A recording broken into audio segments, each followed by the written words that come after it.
on va réussir à faire plus de 10% en 2025. Comme le disait Ivan, il y a aussi des SCPI dont Wimo fait partie qui vont annoncer encore des très belles performances, ce qui va, je pense, aussi alimenter l'intérêt des épargnants pour cette classe d'actifs.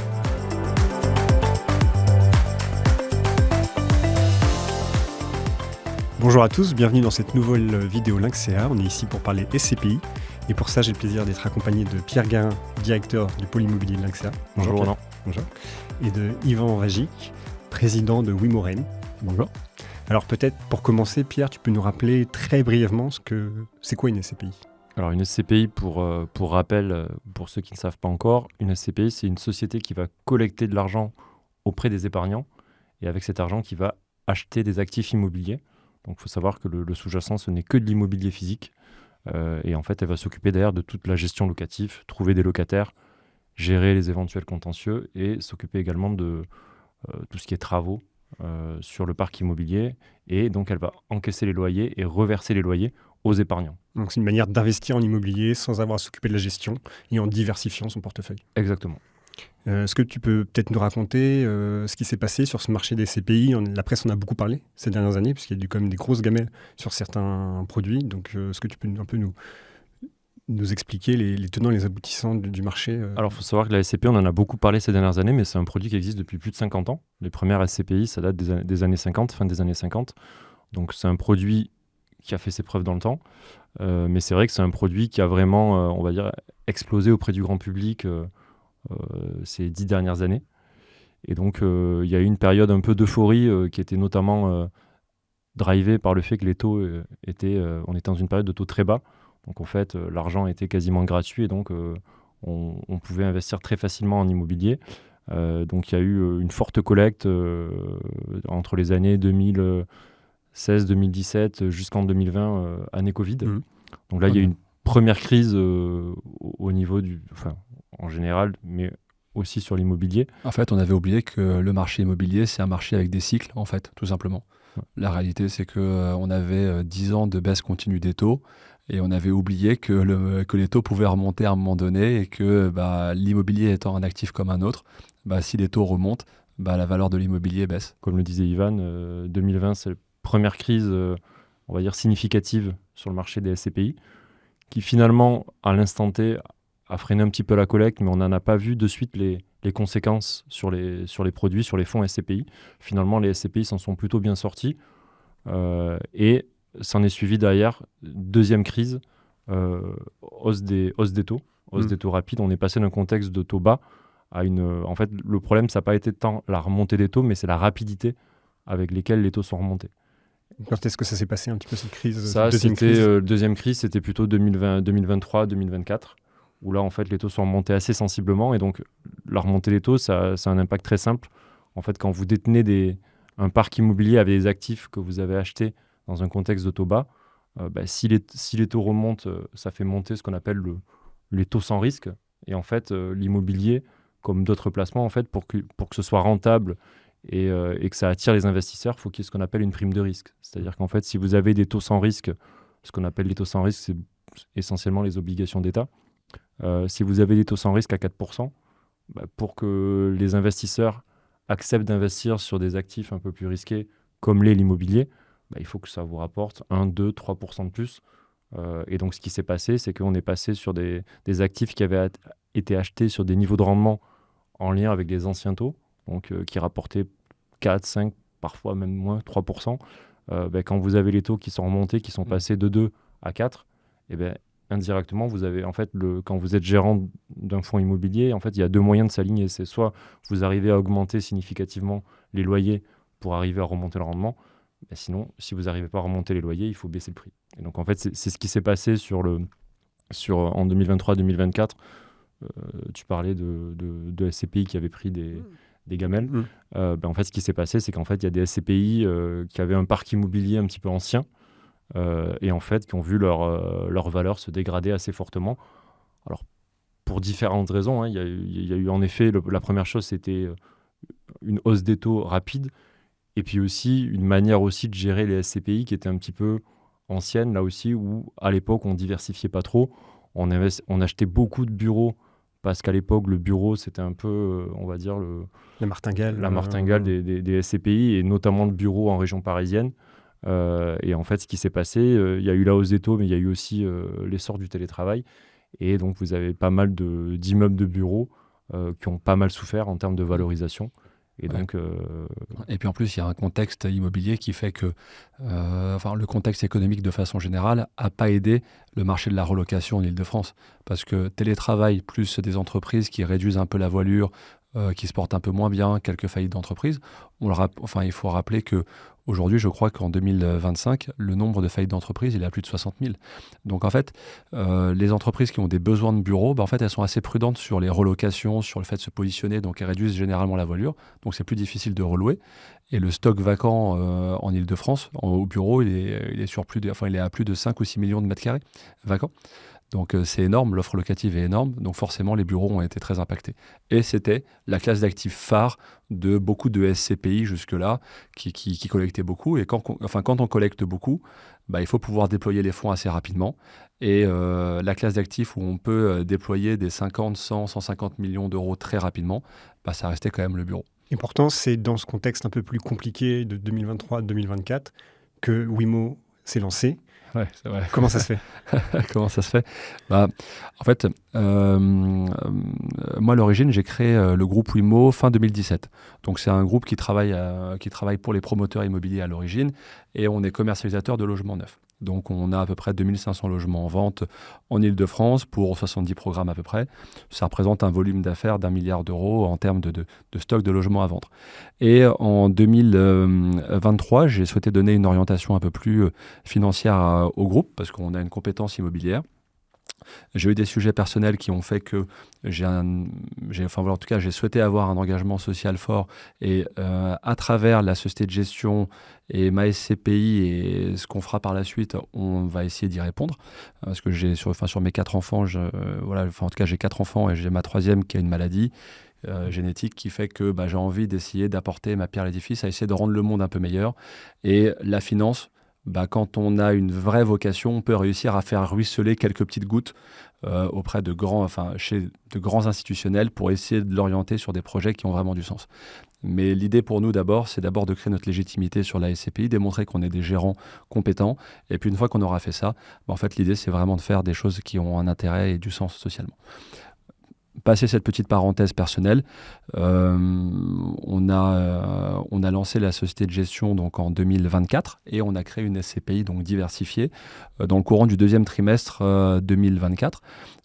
Et donc la stratégie qu'on a eue assez rapidement, c'est on s'est rendu compte que si on fait la même chose que ce que font les autres, on va avoir les mêmes résultats. On ne va pas se différencier. Donc l'idée, c'est de se dire, on va apprendre des erreurs du passé. Par exemple, les déploiements d'actifs, en tout cas, une spécialisation sur une classe d'actifs en particulier. Non, on va être diversifié parce qu'en fait, on veut pas être dépendant du retournement de marché éventuel sur une classe d'actifs en particulier. Donc, dans notre démarche, on va être opportuniste et on va ne pas s'exposer à une seule classe d'actifs. On veut être européen pour aller chercher de la fiscalité un peu plus avantageuse pour le client final. Et Pierre et ses équipes savent parfaitement expliquer au souscripteur final quel est l'intérêt d'avoir des revenus fonciers qui viennent de pays étrangers, en tout cas en zone euro, en Europe. Donc ça a été nos principales orientations. Mais lorsque je vous dis ça, je reste encore assez classique finalement dans la stratégie parce que 3/4 de la collecte aujourd'hui, Pierre, tu m'arrêtes si je me trompe, en fait c'est des SCPI diversifiées européennes. Exactement. Voilà. Donc l'idée c'était comment, une fois qu'on a donné ce socle de base qui est cohérent en termes de stratégie, comment est-ce qu'on fait pour se différencier et pour aller chercher de la valeur et créer de la valeur pour nos associés. Et donc notre idée, ça a été de nous positionner sur des actifs à moins de 5 millions d'euros, donc sur des actifs dits small cap en Europe, parce que la stratégie du fonds, c'est d'avoir 75% au minimum du patrimoine en dehors de la France. Et donc, en ayant des actifs de petite taille, en fait, on se retrouve sur un marché qui est moins concurrentiel, parce que les grands institutionnels ne sont pas présents sur cette classe d'actifs, enfin en tout cas sur cette taille d'actifs. Les privés, pour eux, c'est un peu trop haut en termes de prix. Acheter un actif à 2, 3, 4 millions d'euros quand on est un particulier, c'est difficile quand même. On a plutôt tendance à acheter un appartement, 2, 3, 400, 500 000 euros quand on fait un investissement locatif. Et déjà, 500 000 euros, je dirais que c'est déjà un beau budget. Donc nous, on se retrouve un peu seul sur ce segment. Et donc, on a moins de concurrents. On arrive avec la force de frappe de notre SCPI, où on peut acheter sans condition suspensive de financement nos actifs.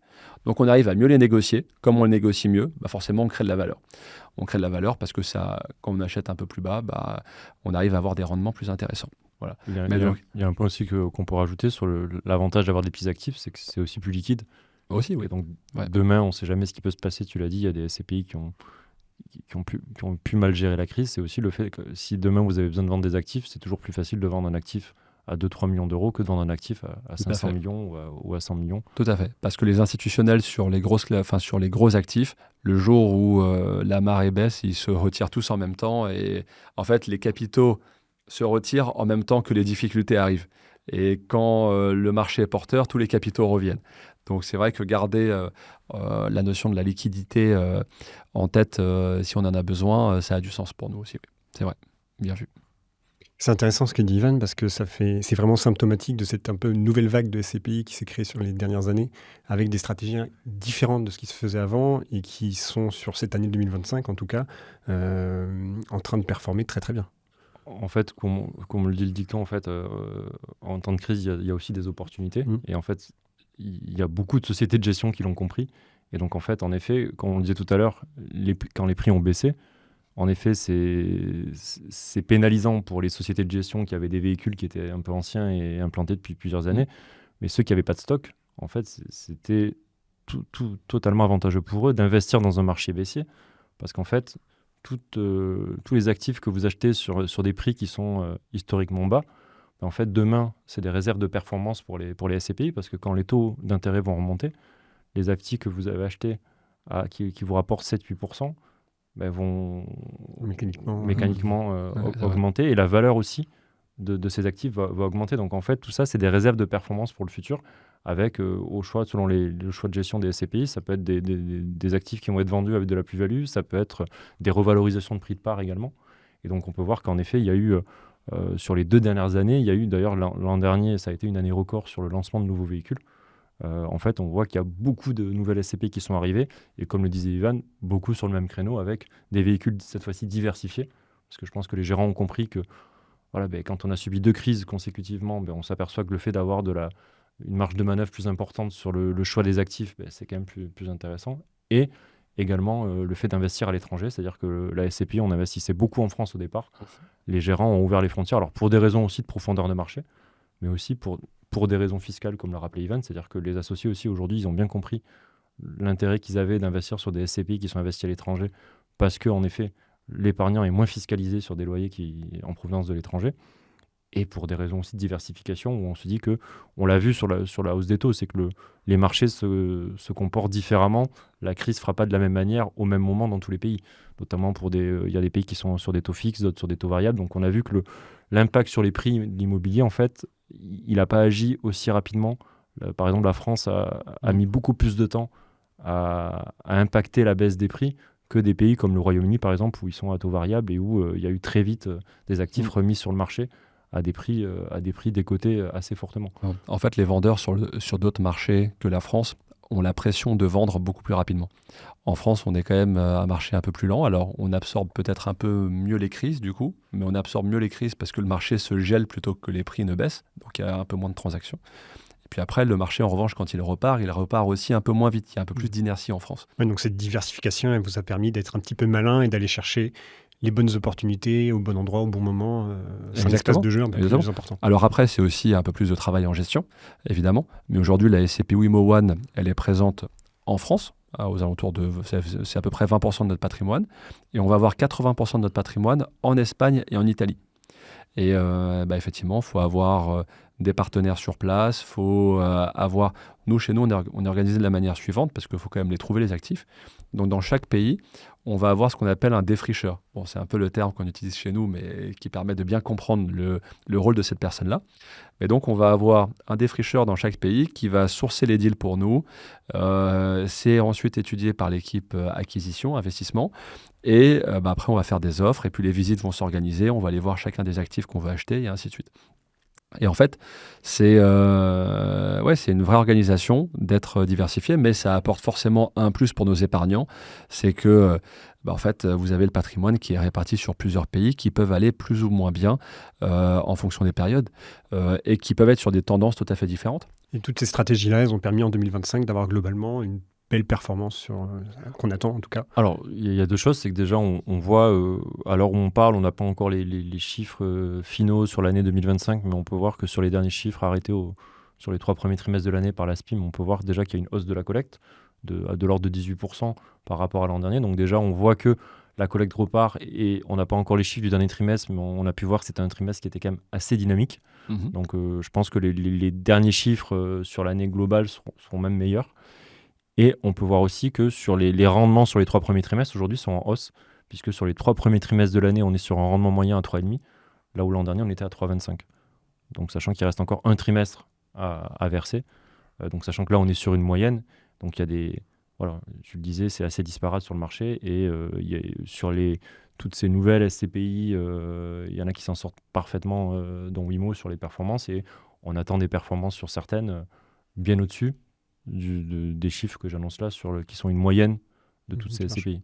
Ivan, tu confirmes qu'il y a une vraie dynamique sur 2025 ? Oui, que ce soit en termes de collecte, et c'est vrai que tous les nouveaux véhicules ont, alors il faut le dire avec beaucoup d'humilité, et Pierre le disait tout à l'heure, c'est plus facile lorsqu'on est une jeune SCPI d'arriver sur un marché où le prix des actifs a chuté.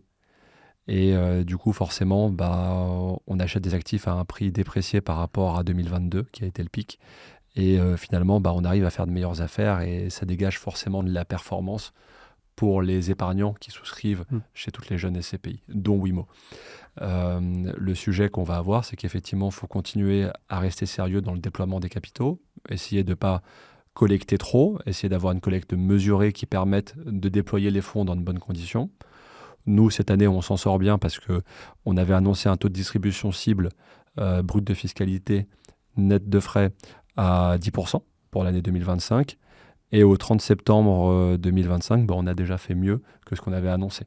Donc ça veut dire que les premiers épargnants qui nous ont fait confiance, c'est jamais évident forcément pour un épargnant d'arriver sur un véhicule qui a peu d'ancienneté. Donc là, on va bientôt avoir, au cours du deuxième trimestre 2026, on va fêter en avril 2026, on va fêter nos 2 ans. Donc finalement, on commence à avoir une certaine maturité avec une capitalisation qui dépasse les 60 millions d'euros, enfin aux alentours de 60 millions d'euros. En fait, on va réussir à faire plus de 10% en 2025 en termes de taux de distribution. Alors après, il faut bien préciser aux épargnants que ce ne sont pas forcément des performances qui ont vocation à durer dans le temps. C'est-à-dire que c'est déjà les performances passées ne préjugent pas des performances futures et que surtout les surperformances qui sont permises au début de la vie d'une jeune SCPI, en fait, n'ont pas vocation à durer dans le temps. Et on arrivera un jour à notre taux normatif cible qui est de l'ordre de 7%. Voilà. Donc c'est vraiment ce que les épargnants doivent retenir. Sur les premières années de vie d'une SCPI, on peut surperformer. Ce n'est pas garanti, on peut surperformer. Et la performance cible de la SCPI Wimo One, c'est 7% sur le long terme. Très bien. Peut-être un petit exercice de perspective par rapport aux dynamiques justement qu'on peut voir en fin d'année 2025 et en ce début d'année 2026 qui s'ouvre. Comment va, selon vous, se comporter le marché de l'immobilier en 2026 et celui des SCPI? Alors c'est toujours compliqué de faire des prévisions, mais c'est pas une question facile. Peut-être est-ce qu'il y a des grandes dynamiques quand même qui portent le marché? Alors, nous, ce qu'on voit chez Linksea, en tout cas, c'est que, comme je le disais, on voit quand même qu'il y a un redémarrage assez fort de la collecte sur le dernier trimestre. Donc, a priori, on espère que ça va se poursuivre sur 2026. Je pense qu'il y a comme le disait Ivan, il y a aussi des SCPI dont Wimo fait partie qui vont annoncer encore des très belles performances, ce qui va, je pense, aussi alimenter l'intérêt des épargnants pour cette classe d'actifs. Et puis après, on voit qu'il y a quand même pas mal d'SCPI qui vont rentrer en phase de stabilisation. Là, c'est vrai, comme on le disait, il y a eu les 2 dernières années, ça a été vraiment très important, le nombre de nouveaux véhicules qui ont été lancés. Je pense qu'il va y avoir sur 2026, peut-être 2027, mais en tout cas, on voit déjà qu'il y a des véhicules qui ont réussi mieux que d'autres au niveau de leur lancement, et on va avoir un marché qui va commencer à s'assainir, où, un peu comme ce qui s'est passé sur cette année sur la collecte, où en fait, on va avoir des véhicules qui vont se détacher en termes de collecte, en termes de performance, et d'autres qui vont peut-être un peu plus peiner. Donc en fait, ça va être peut-être aussi pour les épargnants plus facile de faire la sélection, le tri dans tous ces nouveaux fonds qui se sont lancés ces 2 dernières années. Tu confirmes? Tout ce que dit Pierre est plein de bon sens. Donc, c'est vrai. Il faut réussir à faire passer un message aux épargnants. Alors, et d'autant plus c'est d'autant plus vrai pour Wimo, c'est que il faut s'intéresser évidemment à la performance du fonds dans lequel on investit, mais il n'y a pas que ce critère-là. Il y a la sensibilité et le feeling que vous pouvez avoir avec l'équipe avec l'équipe de gestion, avec le gérant, avec nous, à travers les vidéos qu'on peut tourner, avec les éléments d'information, notre langage. Il y a la stratégie, surtout, long terme. Je pense que c'est ça, ce sur quoi il faut insister, c'est dire que je suis diversifié européen, finalement. Il y a beaucoup de SCPI qui le font. Mais est-ce que la stratégie qui est mise en avant par le gérant, en fait, est-ce qu'elle résonne avec les convictions du client? Et on ne parle pas de labellisation ou ISR classique ou autre, on parle de choses qui ont vraiment du sens. Est-ce que le fait d'être exposé moi, en fait, admettons, voilà, est-ce que je préfère être exposé sur des actifs à 100 millions de taille moyenne au sein de ce véhicule? Est-ce que je préfère être exposé à des plus petits actifs? Est-ce que j'ai plutôt un prisme commerce? Est-ce que j'ai une conviction En fait, je pense qu'on ne peut pas investir en SCPI si on ne s'intéresse pas un peu à l'immobilier. Et il faut qu'on ait un petit vernis immobilier et il faut que les épargnants ils aient ça en tête. Parce que ce serait trop facile de se dire je me base que sur le taux de distribution pour investir. Donc je pense que c'est important de se faire accompagner par des professionnels et qui connaissent le marché, qui sont en contact du marché depuis plusieurs années, comme les équipes de Pierre. Mais voilà, c'est le message que j'ai envie de passer aux épargnants, parce que c'est eux qui finalement choisissent les véhicules sur lesquels ils investissent. Puis après, moi, en ce qui concerne Wimo, nous, on est bien positionné en termes de taux de distribution, on est bien positionné en termes de valeur de reconstitution. Il faut savoir que la valeur de reconstitution, c'est la valeur expertisée du patrimoine augmentée de l'ensemble des frais qui ont servi à constituer ce patrimoine. Et en fait, la valeur de la part doit évoluer dans un tunnel de plus 10 à moins 10% par rapport à cette valeur de reconstitution. Et en fait, aujourd'hui, nous, notre prix de part, en tout cas, notre valeur de reconstitution est à plus 7,8% par rapport au prix de la part. Ça signifie qu'on a même une protection du capital de l'épargnant en cas de retournement de marché ou même si jamais on projette de revaloriser le prix de part dans le futur. Donc en fait, l'important, c'est aussi d'avoir un petit matelas, un petit coussin de sécurité entre le prix de la part et la valeur de reconstitution. Donc il y a le taux de distribution, il y a la valeur de reconstitution. Et donc nous, aujourd'hui, on est confiants parce que notre collecte progresse dans le temps, on a un bon taux de distribution et on arrive à avoir une bonne valeur de reconstitution. Donc en tout cas... Ce que tu es en train de nous dire, c'est que tu es à 7,5% au-dessus du prix de part. Là où on parle, tu es en attente des expertises au 31 décembre parce que pour ceux qui ne savent pas, mais dans la SCPI, en fait, on a fait expertiser le patrimoine 2 fois par an. Exactement. Donc ça veut dire que si les expertises continuent de monter au 31 décembre, tu seras peut-être obligé de revaloriser le prix de la part. En fait, on est obligé de rester dans un tunnel de plus 10, moins 10. Donc déjà, si on sort du tunnel, il faut revaloriser. Et puis après, c'est une décision de gérant. On n'a pas forcément l'information à l'instant où on se parle, parce qu'effectivement, tu l'as dit, on est en attente des expertises. Mais effectivement, dans la stratégie d'un gérant, on a d'un côté le taux de distribution, donc c'est le revenu et le cash flow qu'attend l'épargnant, mais il y a également le potentiel d'appréciation du capital. Ça peut aller dans un sens comme dans un autre. C'est toujours important de le rappeler à nos épargnants. C'est pas que dans un sens, on peut aussi perdre. D'ailleurs, c'est ce qui s'est passé avec certaines SCPI. Donc, il faut rappeler aux épargnants que voilà, c'est la vie d'un patrimoine. L'immobilier, c'est une valeur comme une autre qui est expertisée régulièrement. Donc, nous, aujourd'hui, on est bien positionnés. On a la chance d'être un jeune véhicule et on a l'humilité de reconnaître que c'est plus facile quand on démarre. Voilà, quand on aura 20 ans, 30 ans d'existence, c'est notre objectif, effectivement, on aura des difficultés qui viennent avec ces patrimoines-là, mais l'investissement SCP est un investissement long terme. Donc, il faut avoir confiance dans la stratégie de fond du gérant. Très bien, très clair. Je pense que ce sera une bonne conclusion et le mot de la fin. Merci à tous d'avoir regardé cette vidéo. N'hésitez pas à poser vos questions en commentaire ou à contacter les équipes de Lynxa Immo via le lien dans la description. Et abonnez-vous à la chaîne et merci à vous deux pour vos éclairages. Merci pour l'invitation. Merci.